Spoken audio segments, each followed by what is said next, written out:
இந்த மாதிரி தோற்றத்துல வேற எந்த ஊர்லயும் போய் நீங்க இந்த குதிரை பார்க்கவே முடியாது. ஆனா வணக்கம்ண்ணே. வணக்கம். உலக புகழ்பெற்ற திருவாரூர் ஆழித்தேர்ல குதிரைகள் வைப்பாங்க. அந்த குதிரையோட சிறப்புகள் சொல்லுங்க.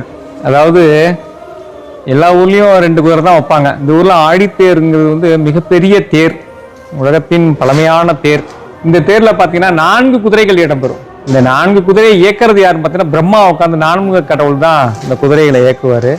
இதை வந்து 4 வேதத்துக்காக 4 குதிரைகளும் 4 வேதத்துக்காக 4 வடங்களும் இந்த ஊர்ல கூறப்படுகின்றன.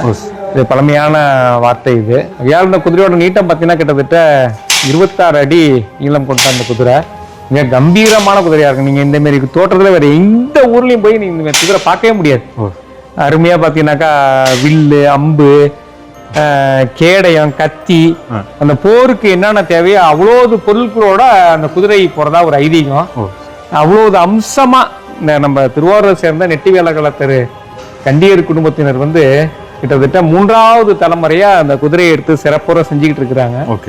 இது அவங்க வந்து காசு பணம்லாம் பெருசு பாராம இந்த ஊருடைய பெருமை காக்கிறதுக்காக இந்த குதிரையை வந்து கிட்டத்தட்ட 1 மாதத்திற்கு மேலாக முயற்சி பண்ணி ஒரு அழகிய குதிரையை உருவாக்கியிருக்காங்க. ஒவ்வொரு பொருளையும் சேகரித்து அந்த பில்லர்கள் எல்லாம் அப்படியே பறக்கிற மாரி அவ்வளவு ஒரு சிறப்புற அந்த குதிரையை உருவாக்கி முடியுங்களாண்ணா? அந்த ஆமா, குதிரை உங்களுக்கு வந்து வேகமா போகும்போது அந்த பில்லர் வந்து அப்படி பறக்கும். பாத்தீங்கன்னாக்கா நீங்க காட்டு குதிரைகளை பார்க்கலாம். அதை அந்த மாரி வந்து ஒரு அமைப்புல இந்த குதிரைகளை உருவாக்குறாங்க.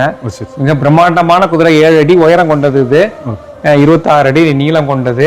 எவ்வளவு எடை கொண்டது? கிட்டத்தட்ட ஒவ்வொரு குதிரையும் 1 டன்ல இருந்து 1.5 டன் வரையும் எடை வரும். அது இந்த பிரம்மாண்டமான குதிரை பாத்தீங்கன்னா அந்த டேர்னிங் திரும்பும் போது இந்த குதிரை தான் அந்த தேர் அப்படியே திருப்புற மாரி இருக்கும்.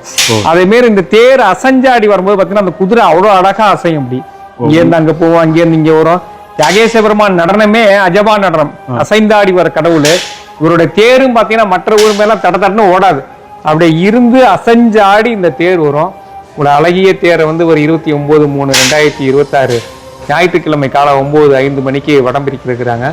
அனைவரும் வந்து ஆயுர்வேத தியாகேச பெருமானின் வடத்திடை பிரித்து கரமோக்கி தூக்கி அரூரா தியாகேஷா என்று குரல் எழுப்பி தேர்வுக்க வருக வருக என அன்போடு வரவேற்கின்றோம். மொத்தம் எத்தனை கலர் குதிரைன்னு? குதிரை வந்து 2 பச்சை 2 வெள்ளை. அந்த வால் ஏதோ கத்தாழ நார், அது கத்தாழ நார்ல தான் அந்த பில்லரு வால் எல்லாமே கத்தாழ நார்ல செய்வாங்க. அது ஒரிஜினலா அந்த குதிரை வால் மாரியே வெள்ளை கலர்லாம் இருக்கும். அப்படியே பாத்தீங்கன்னா. ரொம்ப நன்றி, வணக்கம்.